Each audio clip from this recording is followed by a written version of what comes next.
सेहत संग संवाद, सेहत संग संवाद, हर सप्ताह हर बात अब सेहत के साथ। बीमारी पास ना आए,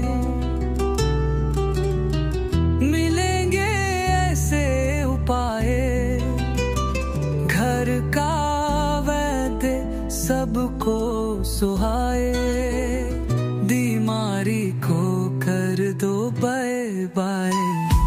रेडियो जंक्शन पर हेलो हाय, दोनों no radio junction, no more tension.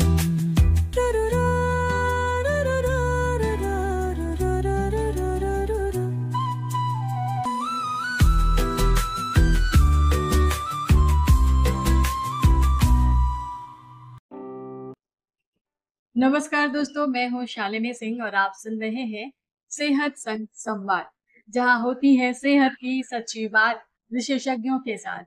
आज का विषय बेहद संवेदनशील है, नशे की लत। बात सिर्फ शराब, सिगरेट, तंबाकू तक सीमित नहीं है।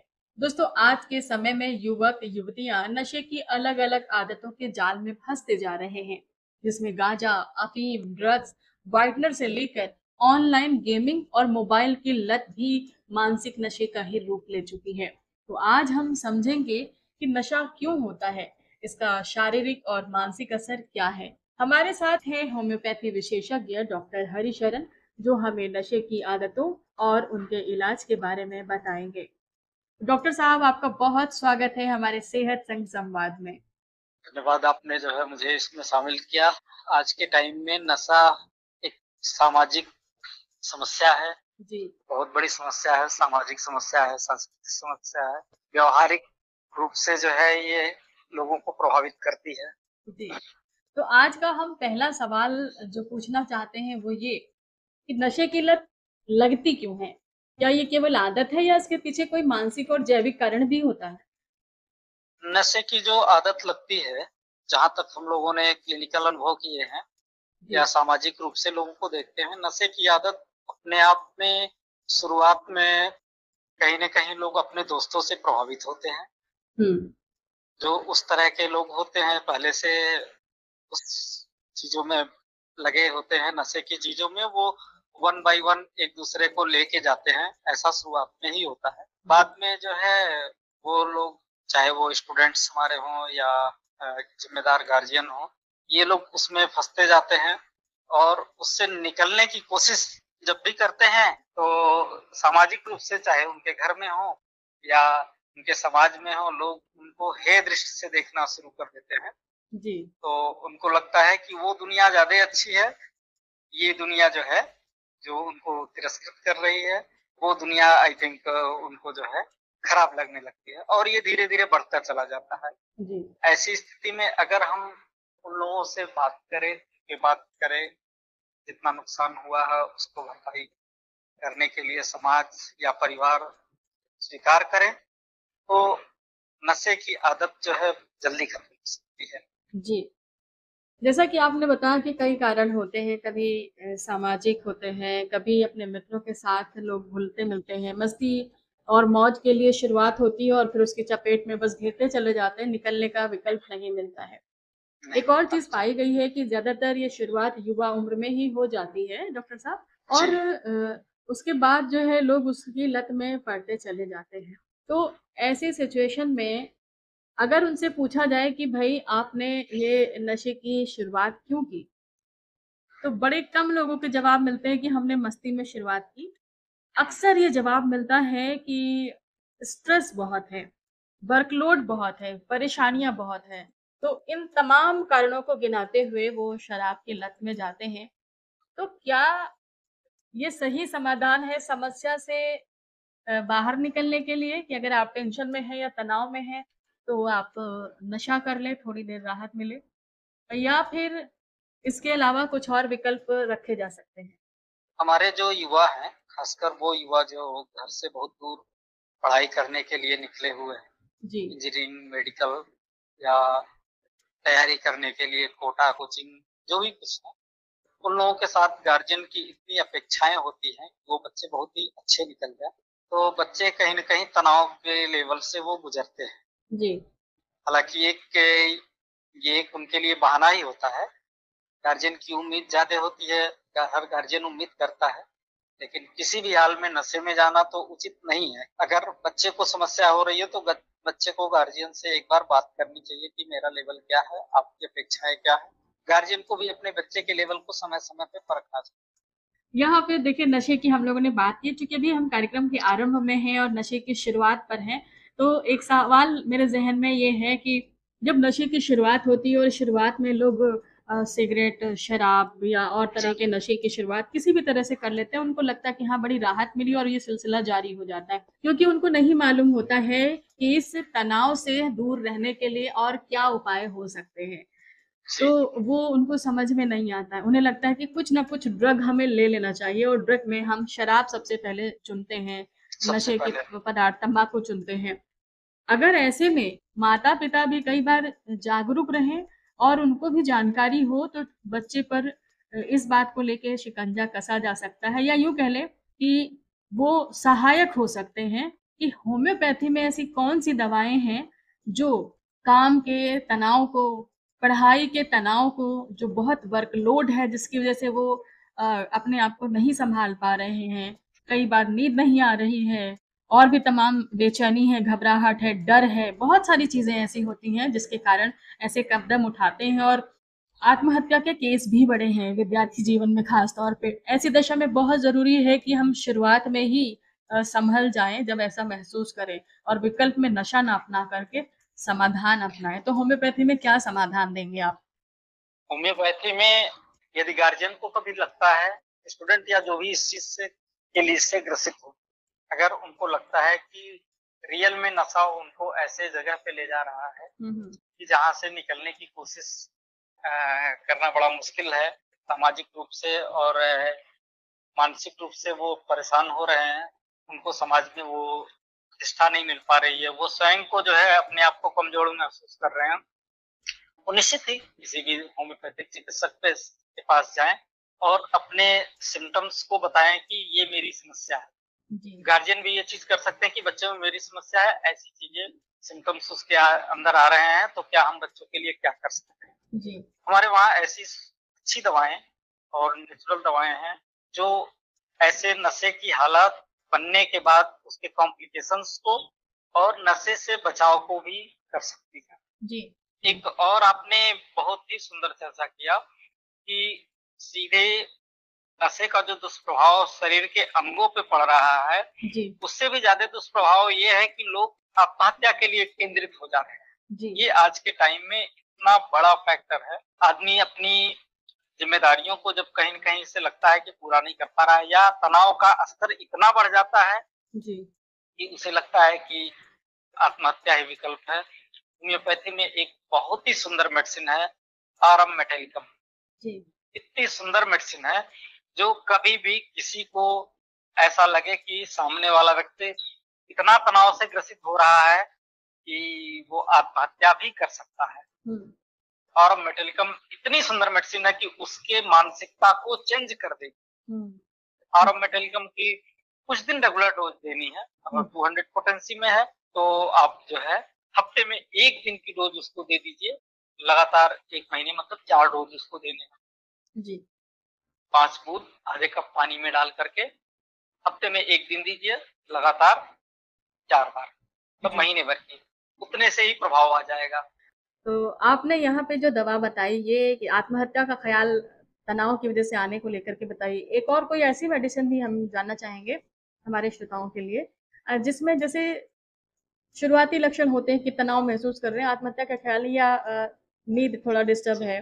तो एक होता है ना कुछ दवाइयाँ ऐसी होती हैं बड़ी कॉमन होम्योपैथ में, जिन्हें लेकर के उन्हें लगता है कि हाँ, बड़ी अच्छा है, सुकून लग रहा है, राहत लग रही है और धीरे-धीरे वो निकल जाते हैं। बहुत अच्छा। हमारे वहाँ एक डिवाइना सटाइवम करके एक मेडिसिन आता है। जी। डिवाइना सटाइवम, इसका मदर टिंचर फॉर्म में आप लोग लेते हैं। डेली 20 बूंद रात को सोते वक्त ले लिया करें तो बहुत आसानी से हम जो है बिना किसी नशे के हमारी जिंदगी अच्छी चलेगी, ताकत भी मिलेगी और मानसिक परेशानियों से हम मेंटल हमारे पास वो स्ट्रेस रहता है, जी दूर करने के लिए एवाइनासिटाइवम और उसके साथ यदि आप काली घास जोड़ देते हैं, आपको जो है वो आपके ब्रेन को ही मजबूत करेगा। चलिए, नशे की शुरुआत के जो कारण है यानी तनाव, हमने उसका हल तो तलाश लिया आपके साथ कि आगे नशे की जरूरत ही न पड़े। जब नशे का जो कारण है जब वो जन्म ले, जो कि लोग कहते हैं कि हमारे नशे का कारण है हमारा तनाव, हमारी टेंशन, हमारी परेशानी जिससे हम उभर नहीं पा रहे हैं इसलिए नशा करते हैं, तो उसका समाधान तो हमने बता दिया। लेकिन अब तमाम ऐसे लोग हैं जो इस नशे में पीड़ित है, नशे में मतलब पूरी तरह से घुल चुके हैं और उनके घर परिवार के लोग जो है तबाह हैं इस समस्या से। तो हम जानना चाहेंगे कि ऐसे स्थिति में नशे की तलब को कैसे कम कर सकते हैं, या उस व्यक्ति की जो आदत है वो छूट नहीं पा रही है। कई तरह के इलाज लोग करते हैं, होम्योपैथी में कितनी प्रभावशीलता है कि ये नशे को छुड़वा सकती है पूरी तरह? नशे को छुड़ाने के लिए सबसे पहले अगर कोई व्यक्ति अपने से नशा छोड़ना चाहता है, तो वो नशे में है लेकिन वो व्यक्ति अपने से छोड़ना चाहता है, जी तो उसकी जो हमारे वहाँ दवाएं हैं जी चाइना मदर टिंचर में या 200 पोटेंसी में ले सकते हैं। हम्म, धीरे धीरे उसकी क्रेविंग कम हो जाएगी, अल्कोहल के प्रति जो उसकी क्रेविंग है जी वो कम हो जाएगी। लेकिन कुछ ऐसे या ज्यादातर ऐसे नशे के शिकार लोग हैं जो अपने आप में नहीं छोड़ना चाहते हैं, उनके गार्जियन या उनसे प्रभावित लोग छुड़वाना चाहते हैं। जी उनके लिए ये है कि किसी भी परिस्थिति में वो बिना डॉक्टर से सलाह लिए तो ना ले, लेकिन अगर वो करना चाहे तो एक मेडिसिन है सल्फ्यूरिक एसिड मदर टिंचर, जी सल्फ्यूरिक एसिड यूज कर सकते हैं। हम्म उसको लेकर के 10 बूंद सुबह 10 बूंद शाम तरह से पानी से हम दे दें, तो निश्चित ही ये के नशे की क्रेविंग को कम कर देगा। जी जो लोग ज्यादा नशे के क्रेविंग में है लेकिन वो अपने नहीं छोड़ना चाहते, उनके लिए सल्फ्यूरिक एसिड बहुत ही बढ़िया मेडिसिन। जी, तो आपने बड़ी अच्छी जानकारी बताई कि जो लोग नशे में हैं और खुद उनकी इच्छा है छोड़ने की, छोड़ना चाहते हैं, तो वो लोग एक दवा याद रखें, चाइना। चाइना जैसे कहते हैं ना, भारत ने चाइना के तमाम प्रोडक्ट्स का तिरस्कार किया, तो यहाँ नशे से पीछा छुड़ाने के लिए आपको चाइना नाम की चाइना होम्योपैथी से दवा स्वीकार करनी पड़ेगी। और स्वीकार कर लेते और जो हमारे ऐसे साथी जिनके परिवार के लोग पीड़ित हैं और वो चाहते हैं कि नशा छूट जाए और बिना बताए, तो उनके लिए सल्फ्यूरिक एसिड दवा है, वो आप हाँ प्रयोग में ले सकते हैं, मदर टिंचर। दोनों मदर टिंचर में लें और 10 बूंद सुबह शाम आधे कप पानी से लिया करें, जी तो निश्चित ही उसको जो है यदि उसके सिम्टम्स और भी रहते तो लक्षण के अनुसार हम लोग दवा देते हैं, क्योंकि जी जी होम्योपैथी में कोई भी चीज बिना लक्षण के नहीं होती है। जी लेकिन ये कुछ प्रमुख ऐसी मेडिसिन है जो हमारे नशे के हालत से हमें मुक्ति दिला सकती है। उसमें चाइना भी है, एवाइनासिटाइवम है, कोफिया है। अगर जो किसी को नशे के नाते बहुत ज्यादा सर दर्द हुआ करे, जी नशा करने के बाद बोलते हैं कि बहुत तेज सर दर्द हो रहा है, वो जी तो ये आप किसी भी आपको न्यूरोलॉजिकल डॉक्टर के पास जाएंगे, दुनिया भर के टेस्ट होंगे, लेकिन आपको कोई इलाज नहीं मिलता, कोई कारण भी नहीं मिलता, क्योंकि कोई ऐसी एनाटॉमिकल चेंजिंग ब्रेन में नहीं दिखती। जी जी तो ऐसे में हमारे वहाँ एक मेडिसिन है कोकिया प्रूडा, जी कोकिया प्रूडा, वो अल्कोहल लेने के बाद जो बहुत ज्यादा सर दर्द होते हैं उससे। डॉक्टर साहब, नशे की समस्या, उसके समाधान की बात हमने कर ली, नशे के समाधान की बात कर ली होम्योपैथ में। कई बार लोगों के दिमाग में एक बात बैठी होती है कि होम्योपैथी बड़ी देर से असर करती है, और जब मामला गंभीर हो, नशे की समस्या हो, जिसमें हमारे शरीर के कई अंग डैमेज होने की कंडीशन में होते हैं, जैसे कि लीवर का खराब होना, नसों का डैमेज होना, मानसिक अस्थिरता, ये तमाम चीजें सब जुड़ी हो जाती हैं। ऐसी कंडीशन में कैसे कोई भरोसा कर सकता है कि होम्योपैथी वास्तव में इलाज कर पाएगी उस कंडीशन में जहां और पैथी में इसका समाधान नहीं मिल पा रहा होता है, और कई बार नशा उन्मूलन केंद्र जाकर भी लोग लौट आते हैं मगर उससे निकल नहीं पाते हैं। ये आपका क्वेश्चन कि क्या होम्योपैथी इसमें तत्काल राहत दे सकती है या सबसे ज्यादा राहत कौन सी पैथी दे सकती है, जी इस सवाल का जवाब ये है कि जब आप नशे की हालत में बहुत दिनों तक रहते हैं और आपके मोस्ट वाइटल ऑर्गन उसमें प्रभावित होने लगते हैं, जैसे लीवर और किडनी हुआ, तमाम ऐसे अंग हैं जो प्रभावित होने लगते हैं जहाँ पे जो वाइटल ऑर्गन। जी। ऐसी दशा में जहाँ ग्रास पैथोलॉजिकल चेंजिंग आ जाती है, वहाँ पे सबसे पहले तो इसको छोड़ना जरूरी है किसी भी विधि से। हम ये नहीं कहेंगे कि आप होम्योपैथी से छोड़े, पहले छोड़ना ही जरूरी है। जी। उसके बाद ऐसी कोई दवा, एलोपैथी में कुछ दवाएं हैं जो तौर पे थोड़ी देर के लिए राहत देती है, लेकिन वो आदत नहीं छूटती, फिर उसको फोर्सफुली बंद करना पड़ता है नशा मुक्ति केंद्रों में जाकर के। कई नशा मुक्ति केंद्रों का हमने दौरा किया कि वहाँ पे लोग करते क्या, तो मैंने देखा कि नशा मुक्ति केंद्रों पे जाकर के हर हाल में ये करते हैं कि वो जीवन यापन के लिए रेगुलर जो भोजन मिलता है, बहुत कुछ दवाई, योगा, प्राणायाम, और स्ट्रिक्टली उनको मतलब किसी भी तरह से वो चीज ना मिले ये पालन कर, एक आदत, एक स्वस्थ आदत डलाने की कोशिश की जाती है। और अंदर जाने की स्थिति में हमने देखा है कि नशा उन्मूलन केंद्रों में दूसरी बार किसी भी तरह से अगर जो वो व्यक्ति नशा आ जाता है या किसी तरह से ले लेता है, तो उसको जो है शारीरिक प्रताड़ना अच्छे से देते हैं ताकि वो दुकान में अगला ख्याल ना ला पाए। कुल मिला के ये कह सकते हैं, देखा है, कुल मिला के ये कह सकते हैं कि डर, अनुशासन बहुत जरूरी है। हाँ, अनुशासन और डर के माध्यम से छुड़वाया जाता है। जी। जो दवाएं होती हैं वो प्रभावशाली तो कुछ होती हैं, लेकिन चूंकि नशे का प्रकृति है, तो ऐसे में अगर हम सामाजिक रूप से तो देखिए का समय चल रहा है, हमारी भारत सरकार भी योगा के प्रति बहुत जागरूक कर रही है।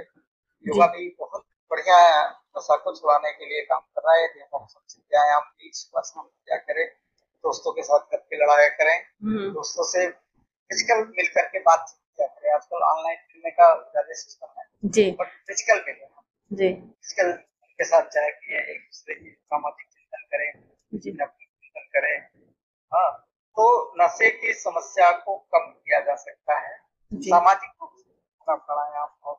डॉक्टर साहब, डर की हमने बात की है तो मुझे लगता है कई बार डराना बहुत जरूरी होता है। फिलहाल ये झूठा डर नहीं, सच्चा ही डर होगा, क्योंकि आप लोगों के माध्यम से सही जानकारी पहुंचती है हमारे श्रोताओं तक। तो नशे से कितना नुकसान हो सकता है शरीर को, ये जानना जरूरी है। हमारे श्रोताओं को शॉर्ट में जरूर बताएं कि क्या नुकसान होंगे उनको। नशे का जो नुकसान है वो इतना विकराल है कि इससे व्यक्ति का अपना नुकसान तो होता ही है, उसके सामाजिक, आर्थिक और पारिवारिक नुकसान जो होते हैं वो रिवर्स नहीं। जब नशे की हालत में होता है तो उस व्यक्ति का शरीर जितना इस चीज को भुगतता है, उससे ज्यादा कहीं न कहीं व्यक्ति का परिवार, उसका आर्थिक जो समस्याएं हैं वो बढ़ती चली जाती हैं, और उसके साथ साथ उसकी सामाजिक समस्याएं भी बढ़ती जाती हैं। परिवार के लोग भी बहुत परेशान होते हैं, तो वो फैक्टर बहुत बड़ा होता है। और उसका अपने शरीर का जो नुकसान होता है वो रिवर्सिबल कभी कभी नहीं होता है। लीवर इस स्टैंडर्ड तक खराब हो जाते हैं कि पहले लीवर, पेट, थर्ड, लीवर इतना बढ़िया अंग है कि अपने आप को रिफॉर्म कर सकता है, लेकिन ऐसी कंडीशन आ जाती है कि लीवर ट्रांसप्लांट के बाद भी वो नहीं सीख पाता, किडनी खराब होने लगती है। तो ऐसी दशा में इस तरह का नशा जो परिवार को नुकसान दे, सामाजिक रूप से आपको पतन के रास्ते पे ले जाए, निश्चित ही उसको छोड़ने के लिए विकल्प किए जाए, विकल्प हमें यूज किए जाए। और होम्योपैथी के बारे में, जिसके बारे में अभी पिछले क्वेश्चन में आपने कहा कि बहुत धीरे काम करती जी, ऐसा मेरा जो मानना है कि होम्योपैथी इन पैथियों के साथ साथ उसी तरह से गति से काम करती है ना अन्य पैथियां काम करती है। अभी घटना का जिक्र करेंगे। पिछले ऐसी लेडी आई के बाद 50 की जी, कहा कि मेरे हस्बैंड जो है 50 की एज तक दिया, अभी 2-3 महीनों से उनके साथ ऐसा इंसिडेंस होने लगा कि मित्रों के साथ ऐसी दुकान, शराब की दुकानों पे जाने लगे जहाँ वो कभी नहीं जाते थे। इसके नाते हमारा जो सामाजिक स्तर था इतना गिर गया कि हमें लोग ताने मारते हैं, फोन करके पूछते हैं कि अरे यार आपके हस्बैंड जो है सब्जी लेने गए थे, वहीं गिरे पड़े थे, तो कहिए कि हमने देख लिया, तो नहीं तो पता नहीं क्या हो जाता है जी। किसी से और ऐसे लोग घर में ना, अगर जो पैसे मिले तो ऐसे मित्रों से भी पैसे लेते हैं, तरह तरह के बहाने करके फिर पैसे लेते हैं। तो सामाजिक और आपसे जो है सामाजिक रूप से उसका व्यक्ति और उसके परिवार का इतना नुकसान होता है। तो के बारे में मैंने और जानकारी ली, क्यों ऐसा चाहते हैं कि जो 50 साल की एज तक जो है नहीं किया, वो क्यों ऐसा मजबूर हो गया। उसके बाद मैंने जो मेडिसिन का नाम मैं पहले बताया, सल्फ्यूरिक एसिड के साथ ही मैंने शुरुआत, और शुरुआत में उन लोगों को बहुत विश्वास नहीं हो रहा था, लेकिन उसके बाद इतना बढ़िया उसका रिजल्ट आया। 15 दिन के अंदर क्रेविंग इतनी कम हो गई कि जो व्यक्ति डेली का डेली जाता था, वो घर पे कुछ एक हफ्ते बाद ही बता रही थी करके जा रहा है कि मैं ऐसे, तो उसने स्वयं को बताया कि मुझे ऐसी चीजें बहुत ज्यादा थी और लेकिन अब नहीं हो रहा, तो मैं ऐसे जाना चाहता हूँ। धीरे धीरे करके 1 महीने के बाद ये हालात हो गए कि वो स्वयं एक पत्नी के साथ है कि अब मेरा सब छूट गया है, लेकिन कुछ कंप्लेंट्स मेरे साथ हैं। वही जैसे नींद आना, उलझन बने रहना, तो उन सब चीजों पर ट्रीटमेंट कराते कराते 2 महीने के पीरियड में वो व्यक्ति लगभग अब नॉर्मल लाइफ जीते हैं। और ऐसी दशा में एक चीज और मैं कहूंगा कि वही जो लोग उनको ताने मारते थे, उनके घर में जो कंप्लेंट थी वो उसके माध्यम से जो है मेरे पास आने लगी। लक्षण मेरे वहां भी ऐसे जी। तो हम ये नहीं मानते कि एलोपैथिक दवाएं ही सिर्फ काम करती, दवाएं काम करती, अच्छे से काम करती जी, और सस्ते में काम करती है, बिना किसी शरीर के नुकसान दिए हुए काम करती है। बिल्कुल, आपने बड़ी अच्छी जानकारी दी है और हमारे तमाम जो श्रोता साथी इस कार्यक्रम को सुन रहे हैं, निश्चित रूप से उनको इस जानकारी का लाभ मिलेगा। और आखिरी में जो आपने परिवार का जिक्र किया कि पहले वो इस बारे में विश्वसनीयता के साथ नहीं जुड़ पा रहे थे, लेकिन आखिरी चारा था और उन्होंने एक शुरुआत की, उसके बाद सफल हुए, तो उनकी सफलता देख के और भी तमाम लोग थे, वो भी आपके पास आए और इस समस्या के समाधान के लिए जो है आपसे इलाज करवा रहे हैं। जिन परिवार के लोग पीते थे लेकिन कमरे में पीते थे जी, और से कहे कि अरे आपके हस्बैंड जो है वो सब्जी मंडी में पी के गिरे हुए थे जी, वो कमरे वाले भी लोग आने लगे जी, ये अच्छी बात है। तो होम्योपैथी अपने आप में एक सफल चिकित्सा है और कई बार जो ये भ्रम बना है कि देर से असर करती है, उसकी वजह ये है कि हम उस तक पहुंचते भी देर से हैं। जब समस्या ज्यादा गंभीर हो जाती है और कोई विकल्प, कोई राह हमारे पास रह नहीं जाती है, तो आखिरी ऑप्शन के रूप में हम उसे चुनते हैं। अगर हम शुरुआत में ही जल्दी उसके पास पहुंचे, उससे रिश्ता जोड़े, तो हमारी समस्या का समाधान भी जल्दी होगा। डॉक्टर साहब, आपने बहुत विस्तार से, बहुत सादगी से बताया कि नशा कोई असंभव बीमारी नहीं है जिसका इलाज ना हो सके। समय से और अपनों के साथ होने के साथ इलाज बहुत आसानी से संभव है, और ये जानकारी आपने दी, इसके लिए बहुत धन्यवाद आपका। दोस्तों, बस यही कहना चाहेंगे कि अगर आप या आपके घर में कोई भी नशे की आदत से परेशान है, तो चुप मत रहिए। सही जानकारी, सही इलाज और अपनेपन से भरी हुई मदद, यही पहला कदम है मुक्ति की ओर। मिलते हैं अगले एपिसोड में किसी और जरूरी विषय के साथ। और अगर आपके जहन में कोई और विषय आता है जिस पर आप जानना चाहते हैं, तो आप हमें लिख दीजिए। हमारी ईमेल आईडी है radiojunction@gmail.com। मिलते हैं अगले एपिसोड में, तब तक स्वस्थ रहिए, जागरूक रहिए और सुनते रहिए रेडियो जंक्शन। नमस्कार। सेहत संग संवाद, सेहत संग संवाद, हर सप्ताह हर बात अब सेहत के साथ। बीमारी पास ना आए, मिलेंगे ऐसे उपाय, घर का वैद्य सबको सुहाए। बीमारी को कर दो बाय बाय, रेडियो जंक्शन पर हेलो हाय, दोनों no radio junction, no more tension.